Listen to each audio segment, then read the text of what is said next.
The truth hidden in everyday life. Life itself is a spiritual practice.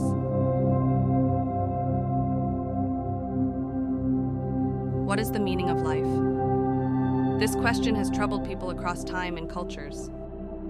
We are caught up in work, housework, and relationships every day. And at times we tend to lose sight of our life's purpose. What is our true self? Where does true happiness lie? The story I am about to introduce offers an answer to these universal questions. The story is set in ancient India. The characters are inhabitants of a world different from ours in modern times. However, the path they walk should somehow overlap with our own lives.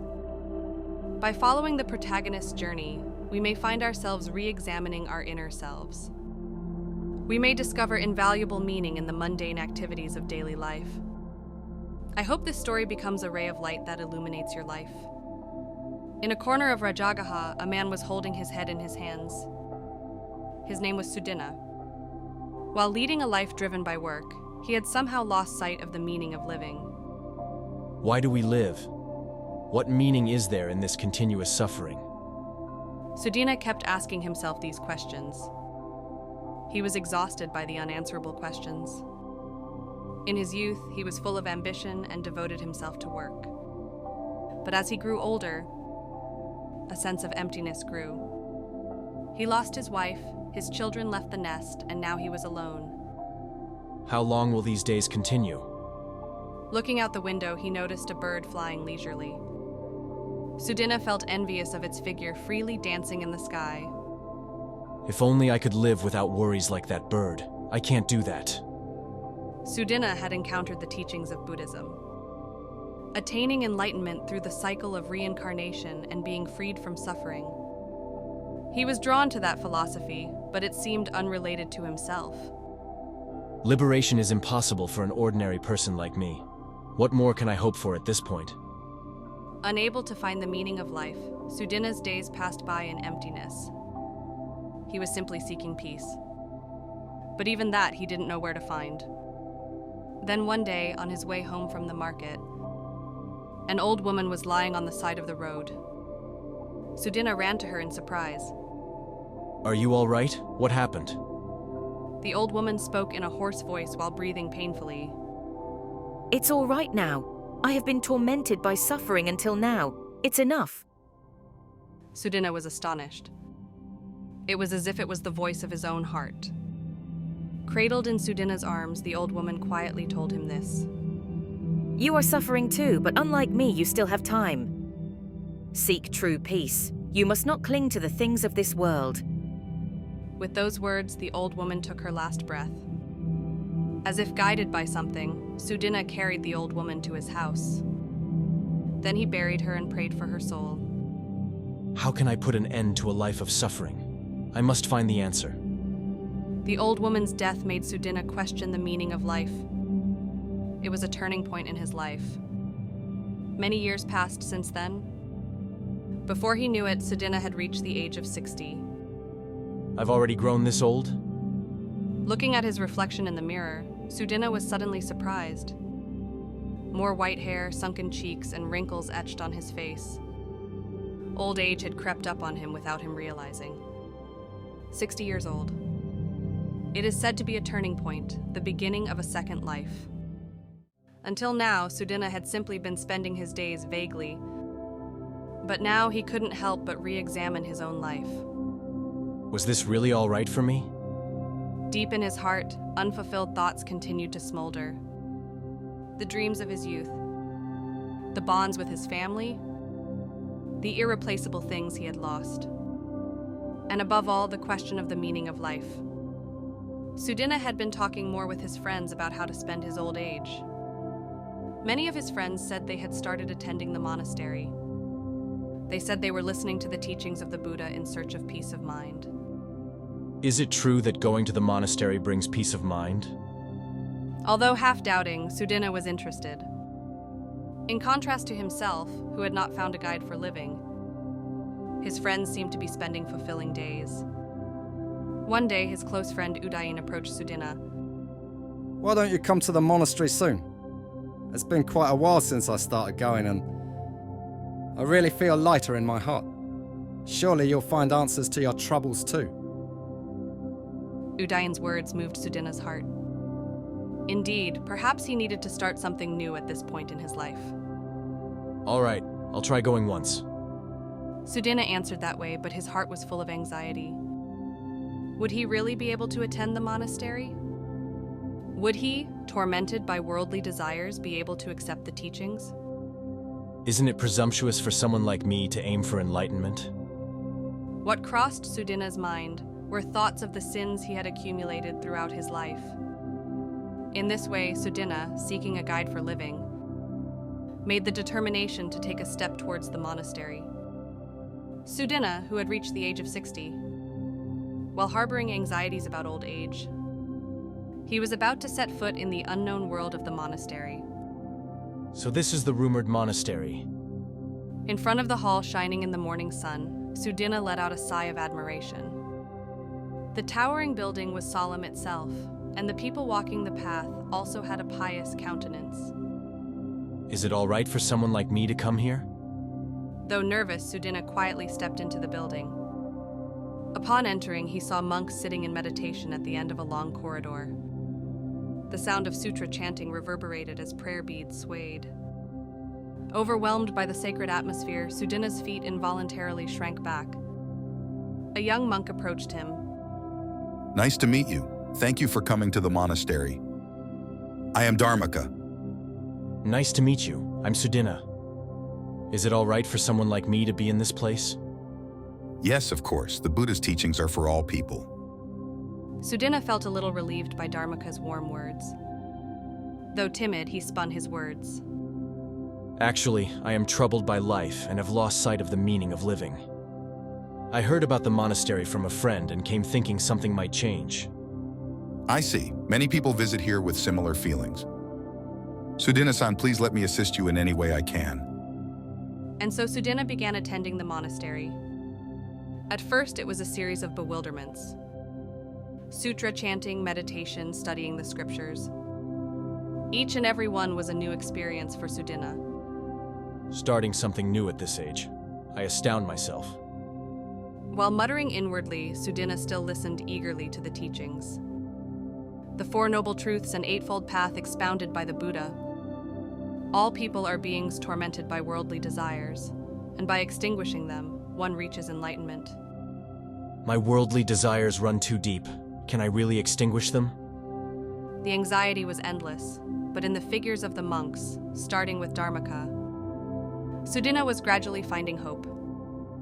Among the daily routines at the monastery, what captivated Sudina's heart the most was meditation. Closing his eyes, just sitting quietly, the feeling of idle thoughts leaving and the mind becoming sharper. To Sudina, that time felt more precious than anything. If I can just meditate, surely my troubles will be resolved too. As days passed, Sudina became strongly aware of the importance of meditation. He attended the monastery from early morning and devoted himself solely to meditation. However, it didn't progress as he hoped. The idle thoughts just won't leave. Am I lacking some method? His impatience only grew. Sudina had come to believe that meditation alone would solve everything.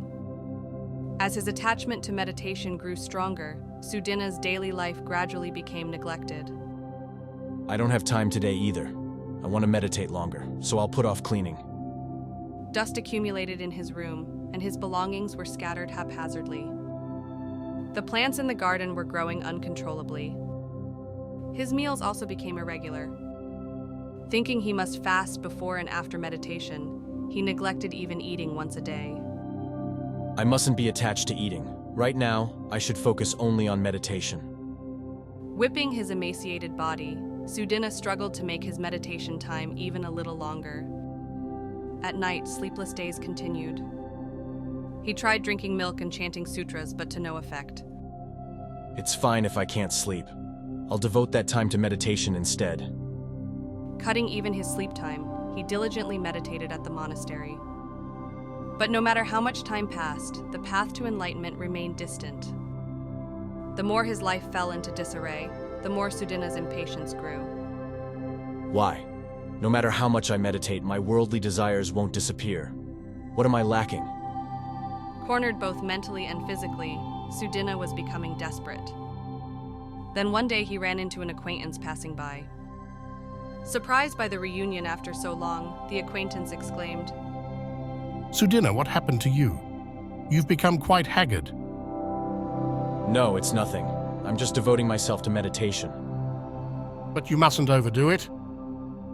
If your health deteriorates, it will all be for nothing. Sudina couldn't honestly accept his acquaintance's advice.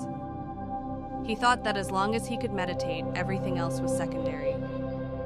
Thank you. But I'm all right. Just a little more. A little more, and I'll be closer to enlightenment. Turning his back on his worried acquaintance, Sudina headed towards the monastery. The more his life fell into disarray, the more Sudina became engrossed in meditation. His room was covered in dust, his meals haphazard, his sleep shallow. Even though he was nearing his limit both mentally and physically, he didn't notice it. What should I do? Am I mistaken? Though plagued by doubts, Sudina continued his diligent practice. But he couldn't escape his worldly desires. Rather, without realizing that his attachment to meditation was itself becoming a new worldly desire. As his life fell into ruin like this, Sudina was about to make a grave decision one day. I'll just meditate from now on. Food and sleep. I only need the bare minimum. I won't move a single step from here. Driven to the extreme, he could no longer think of anything other than meditation. As Sudina made his grave resolution and tried to devote himself to meditation, an elderly monk appeared before him. It seems you are troubled by meditation. Seeing the elderly monk speaking in a calm tone, Sudina caught his breath in spite of himself. He had a dignified presence that felt somehow saintly. Yes. No matter how much I meditate, my worldly desires won't disappear. I don't know what to do anymore. Sudina inadvertently revealed his weakness. The elderly monk smiled and slowly began to speak. Sudina, your impatience is having the opposite effect. The opposite effect? Meditation is the act of emptying the mind, but if your attachment to enlightenment is too strong, that itself becomes a bondage. Right now, you are a prisoner of meditation. Sudina was astounded by the elder monk's words. Indeed, he had become convinced that only meditation was everything. Then what should I do? Rather than seeking meditation with deep desire, it is important to clear your mind in your daily life. Cleaning, preparing meals, sleeping peacefully, doing ordinary things diligently is a splendid practice. Sudina was unable to gauge the true meaning of the elder monk's words. But is there a connection between putting one's life in order and enlightenment? Of course there is. With a disordered life, the mind also becomes disordered. Only with an ordered life can an ordered mind be born. The elder monk spoke more forcefully. The path to enlightenment seems distant, but it is close.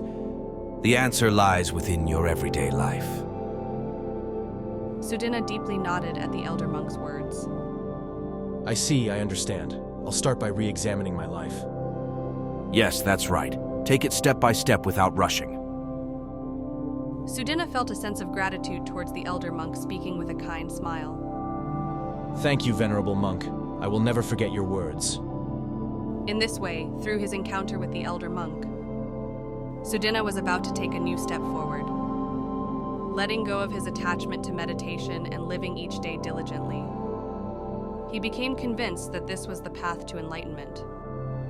As he parted with the elder monk, Sudina asked one more thing. Venerable monk, may I ask your name? I am Nagasena. Sudina, I will be watching over your journey of practice. Bowing to the serenely smiling Nagasena, Sudina left the monastery. In his heart, a new flame of hope was kindled. Taking Nagasena's teachings to heart, Sudina began to re-examine his life. First, cleaning the room. I can't believe I let it get this messy. He carefully wiped the dust that had fallen on the floor and organized his belongings. As the room became tidy, he felt his mind also becoming clearer. The goal now is to calm the mind. There's no need to fixate on the length of meditation. He unfailingly meditated twice a day, morning and evening. He felt idle thoughts leaving and a sense of peace coming. As he continued to put his life in order like this, changes began to appear in Sudina's state of mind. It's strange. My mind is more tranquil than when I was obsessed with meditation. In the midst of daily activities, his mind naturally became clearer. He gradually came to understand the meaning of Nagasena's words. One morning, while cleaning the garden, Sudina suddenly came to his senses. I may be doing true practice right now. Pulling weeds, sweeping fallen leaves. In those casual actions, he was finding the path to enlightenment. The changes were conveyed to the people around him as well. Sudina seems quite serene lately. You're right. That impatience is gone, and he has a gentle expression now. The neighbors were surprised at Sudina's transformation. He himself couldn't help but feel the changes in his own mind. With a sense of gratitude towards Nagasena in his heart, Sudina diligently built up his daily life. Cleaning, cooking, sleeping, and meditation. Each and every action was bringing him closer to enlightenment. Daily life is the place of practice. I'm finally starting to understand what that means. Filled with a quiet joy, Sudina continued on his journey. Sudina had begun by cleaning his room, but gradually that scope extended to the garden as well. Putting the outside environment in order should also lead to putting the mind in order. The garden, neglected for many years, was in a pitiful state. Weeds growing rampant, dead branches scattered about. Bending low, Sudina began with pulling weeds. Steadily, diligently. Without rushing or getting angry, he simply kept his hands moving. Gradually, the soil began to show itself. Next was sweeping the fallen leaves. He painstakingly gathered the dried leaves scattered by the wind. Even things that fall from the sky must have meaning. Feeling the changing of the seasons, Sudina made a round of the garden with a broom in hand. A pleasant fatigue resonated comfortably in his body. As he continued tending to the garden, Sudina began to turn his mind to the workings of nature. The trees are beautiful just by being there. Flowers blooming, birds singing, insects flying about. Each and every one of them is filled with the irreplaceable radiance of life. One time, as he was pulling weeds, Sudina's hand suddenly stopped. Until now, I thought of weeds as just annoying things. But if he changed his perspective, weeds too were a respectable form of life. They were beings that should be treated with care. As Sudina devoted himself to gardening like this, it was bringing about changes in his inner self as well. By putting the outside world in order, my inner self is also being put in order. Sweating, touching the soil. He felt the repetition of simple tasks freeing his mind. As days passed, Sudina's garden became unrecognizably beautiful. To think that wasteland would change this much. The people passing by the neighborhood were also amazed at its wonderful transformation. Sudina's reputation grew day by day. While diligently working in the garden, Sudina realized a truth. The external order and the internal order are connected. Putting oneself in order while harmonizing with nature. He realized that was the form of true practice. Sudina built a small shrine in the corner of the garden. It became a daily routine to put his hands together there in between his daily work. Thanking nature, learning from nature. Gazing at the garden where flowers bloomed and birds sang, Sudina quietly closed his eyes. The garden put in order and the room put in order. Sudina had begun to achieve harmony between the external and the internal, but one issue still remained. I need to think carefully about meals. His meals had improved compared to before, but because Sudina himself had become healthier, he also had to increase the amount of food he was eating. Regular eating habits were essential to maintaining physical and mental health. First, he decided to set meal times. He would eat twice a day, morning and evening at set times. Eating thoughtlessly just because I feel hungry isn't good. It was hard to get used to at first, but gradually his body adjusted to the times. Next, he paid attention to the content of the food. I need to eat well-balanced foods that are good for the body. As he started preparing his own meals, Sudina also learned the joy of cooking. I am receiving life from each and every ingredient. Chopping vegetables, cooking in a pot. By moving his hands, his sense of gratitude towards food deepened even further. In search of fresh ingredients, Sudina began to frequent the market. Eating what's in season is the best. Seeing the ingredients changing with each season became his greatest pleasure. As Sudina maintained a regular diet like this, it greatly put his mind and body in order. Eating is living. I must be grateful for being kept alive.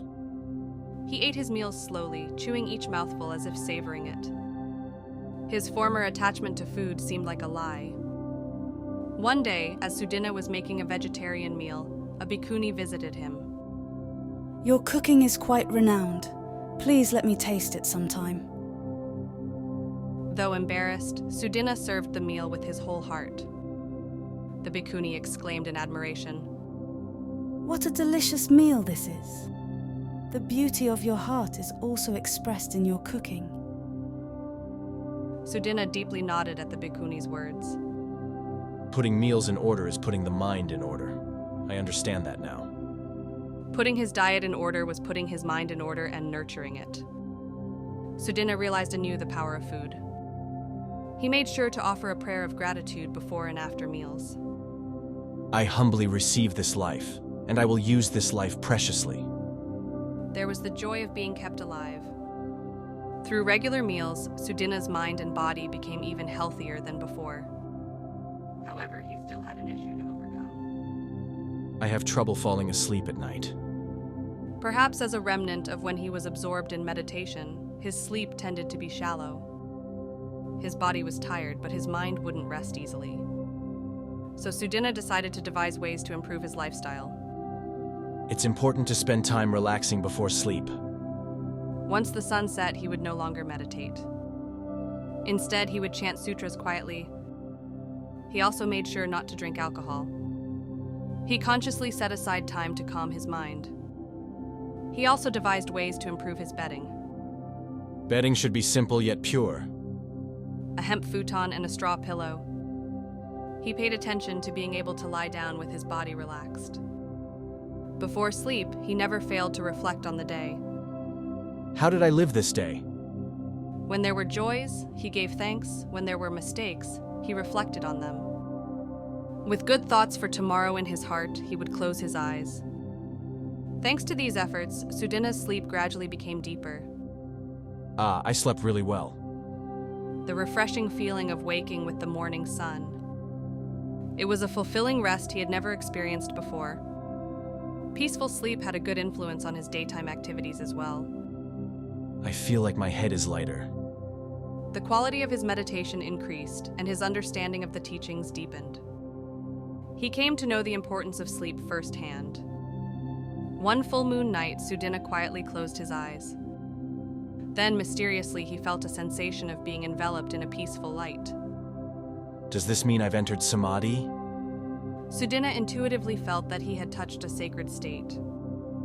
Peaceful sleep had guided him to the depths of meditation. Even after waking, the afterglow of that sacred experience remained vividly. Sleep, too, is a path to enlightenment. Taking proper rest was essential in spiritual practice. Sudina had understood the significance of sleep from the bottom of his heart. From then on, Sudina came to cherish sleep. Sleeping to live, living to sleep. Sleep nourishes life, and life seeks sleep. He realized that the essence of life lies within that cycle. In his conversations with his companions, Sudina also began to talk about sleep. Peaceful sleep is a good medicine for calming earthly desires. His sincere attitude impressed the monks and lay followers around him. In this way, through sleep, Sudina re-examined his way of life itself. When sleeping, when waking, I won't forget the Buddha's mind. Lying down quietly, waking up peacefully. Within those ordinary things, the seeds of enlightenment were hidden. One morning, having put his life in order and regained stability in both mind and body, Sudina suddenly thought, I haven't been to the monastery in a long time. Before, he had attended diligently out of impatience, but recently he had been devoting himself to practice at home. But now, a desire to visit the monastery again welled up. Quietly getting ready, Sudina began to walk the path to the monastery. With what feelings am I heading to the monastery now? There was a strange sense of exaltation, different from before. When he stepped into the temple grounds, Sudina noticed that it looked different from before. What a beautiful place this is. The green of the trees, the murmur of the stream, the songs of the birds. He couldn't help but feel the breath of nature. Sitting in front of the lecture hall, Sudina quietly closed his eyes. Is my mind as clear as this monastery? Idle thoughts vanished, leaving only a feeling of peace. It was an ideal state for entering meditation. Eventually, the sound of the bell announcing the sutra chanting interrupted Sudina's meditation. Ah, the sutra chanting is starting. The monks gathered together and began to chant the sutras. Sudina caught his breath at the solemn scene. As the sacred words resounded, past days came back to Sudina's mind. Himself full of impatience and earthly desires, his disordered life, his encounter with the elder monk. I was truly lost at that time. Now there was a completely transformed self. Sudina quietly savored that change. Even after the sutra chanting ended and the monks left, Sudina couldn't move from that spot for a while. When the way of living changes, the way of seeing the world also changes. The beauty of the monastery he hadn't noticed before. That was none other than a manifestation of the change within himself. When he suddenly looked up, he caught sight of the elder monk with a gentle smile. Oh, Sudina, it's good of you to come. It was Nagasena. Faced with his benefactor of guidance, Sudina was too moved to speak. Seeing your transformation, I think it was really for the best. Yes, thanks to you. Sudina bowed deeply. The two of them walked around the temple grounds while conversing. Gazing at the beautiful nature, they shared the joys of spiritual practice. Continue your diligent practice. I look forward to your growth.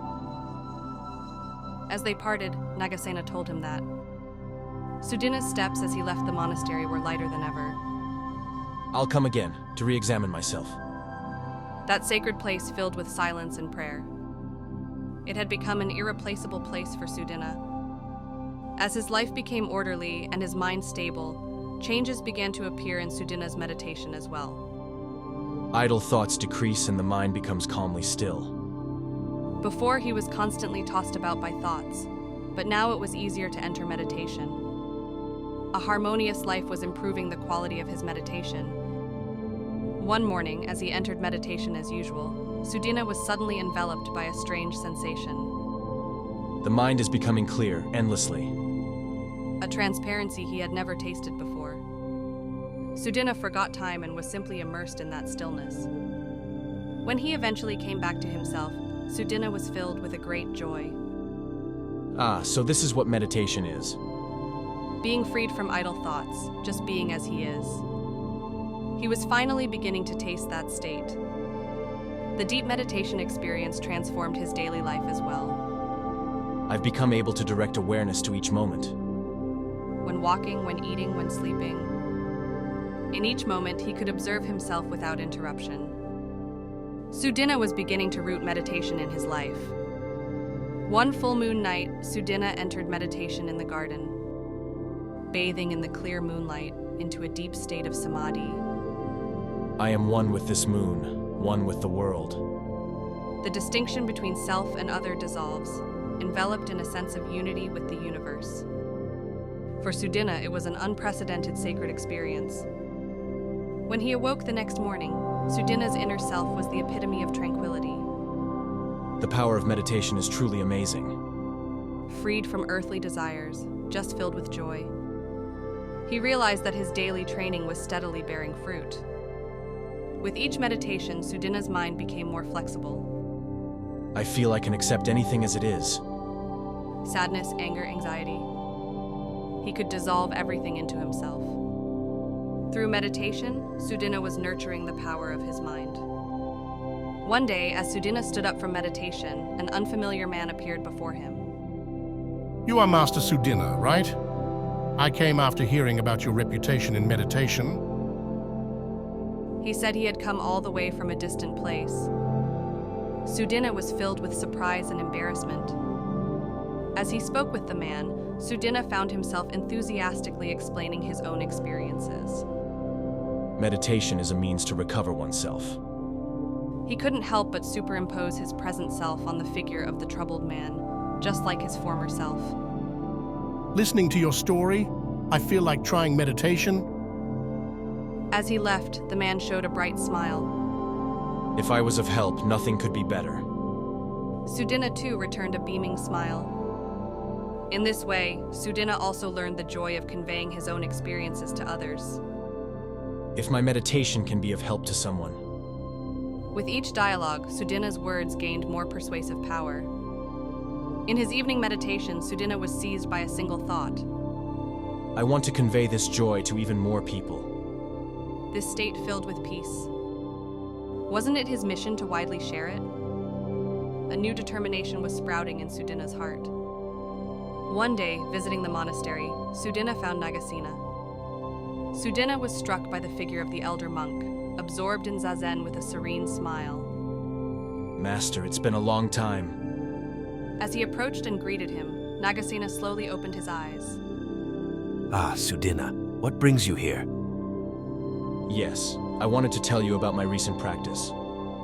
Sudina began to speak in detail about his changes.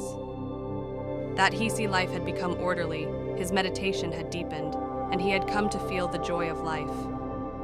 I see. You seem to be steadily progressing. Nagasena nodded with satisfaction. So what is it that you seek now? I want to get closer to enlightenment. I want to be completely free from earthly desires. At Sudina's words, Nagasena showed a slightly pensive air. Sudina, listen well. The mind that seeks enlightenment is important. But you must not be attached to it. Attachment? Yes, attachment to enlightenment is also a splendid earthly desire. Sudina gasped at Nagasena's words. Enlightenment refers to a state of mind without attachment. Therefore, as long as there is an attached mind trying to be enlightened, one cannot be truly enlightened. Nagasena spoke calmly. His words resonated deep in Sudina's heart. Then what should I do? Stop being conscious of enlightenment. Just continue your daily practice plainly. Nagasena continued. Enlightenment is rolling around in daily life, making meals, cleaning, talking with people. All of that is practice and the path to enlightenment. Sudina thought that what he had been doing was not wrong. Until now, he had felt enlightenment to be distant, but in fact it was within valuing this very everyday life. I will take your words to heart. One more thing, remember this. The closer you get to enlightenment, the more you must not forget the mind of compassion. Compassion? All people live carrying troubles. Those who have attained enlightenment should be the support for such people. Compassion. At that word, Sudina's chest grew hot. I received the mind of compassion from you, Master. That is why I want to convey this joy to many people. That is wonderful. Cherish that thought of yours. There was a strength dwelling in Nagasena's words. My role will soon be over. From now on, you will guide many people. Master. Be happy, Sudina. May your life be a light that illuminates many people. At Nagasena's blessing, Sudina's eyes moistened. In this way, Sudina received new teachings from Nagasena, letting go of attachment to enlightenment and having a mind of compassion, finding the essence of practice within daily life. Thank you, Master. Bowing deeply, Sudina left the monastery. A new sense of mission was sprouting in his heart. Sudina entered meditation by the riverside. He listened intently to the murmur of the water and felt the sound of fish jumping. I am one with this world, and this sense of oneness may be the source of compassion. When he suddenly looked up, light was streaming through the trees. He caught his breath at the beautiful scene. Enlightenment was this close all along. Enveloped in a peaceful joy, Sudina continued his meditation. His mind now was as good as reborn. I will keep walking this path of enlightenment together with many people. With a firm determination in his heart, Sudina took a new step forward. To keep walking without extinguishing the light of compassion received from his master. Taking Nagasena's teachings to heart, Sudina cherished his daily life anew. This was fine. Cleaning, cooking, everything was practice and the path to enlightenment. The daily routines he had been doing unthinkingly began to shine with fresh meaning. The first thing he does when he wakes up in the morning is cleaning. He makes the altar especially clean, and he offers a prayer. May today be a good day. He greets the start of the day with prayer. In each and every moment, Sudina was feeling enlightenment. He stands in the kitchen cutting vegetables. Gratitude for the food. He reminds himself anew that he is receiving life from each and every ingredient. Cooking was an act of gratitude to all living things. He goes out to the garden and waters the plants.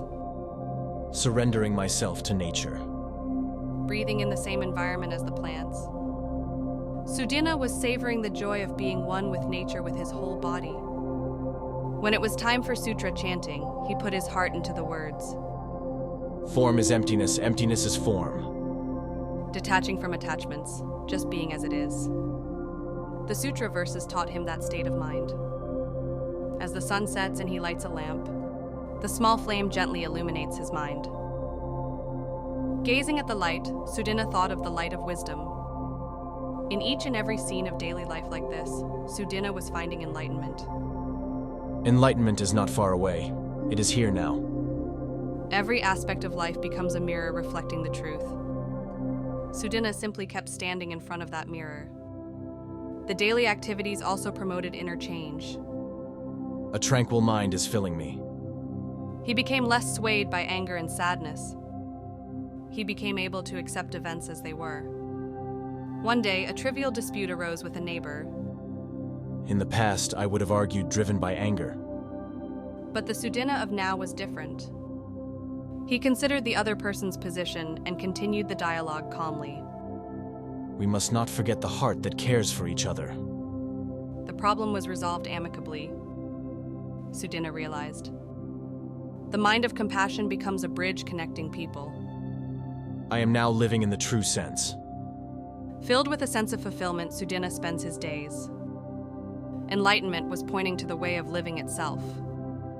On a full moon night, Sudina looked up at the sky. I once lived a life full of troubles. He recalls his distant self. Tormented by unanswerable questions, his mind never rested. But now I have no more doubts. Illuminated by the moonlight, Sudina smiled. Since he began walking the path of enlightenment, his life had gained more radiance. Freed from doubts, simply living as he is. That state had taken root in Sudina's everyday life.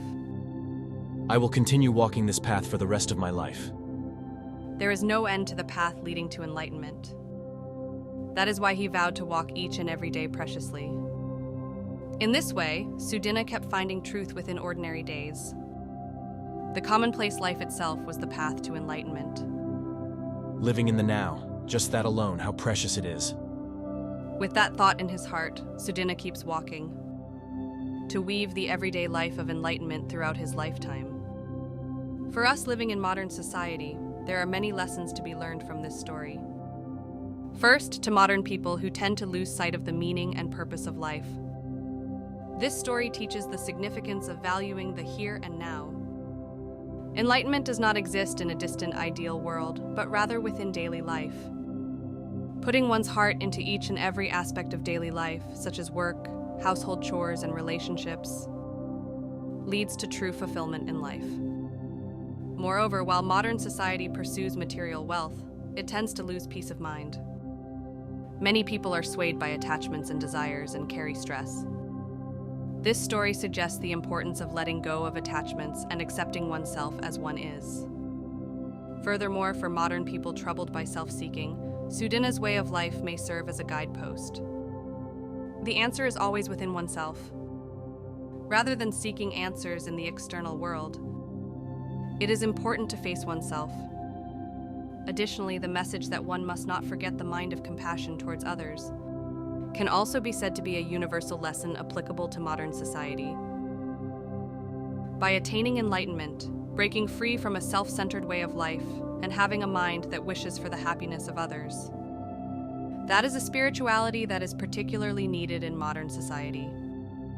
In this way, although it is a story set in ancient India, the lessons learned from it can be said to be universal wisdom applicable to modern society as well. Valuing everyday life, letting go of attachments, and living with a mind of compassion. That way of life can be a guiding light for many people across the ages.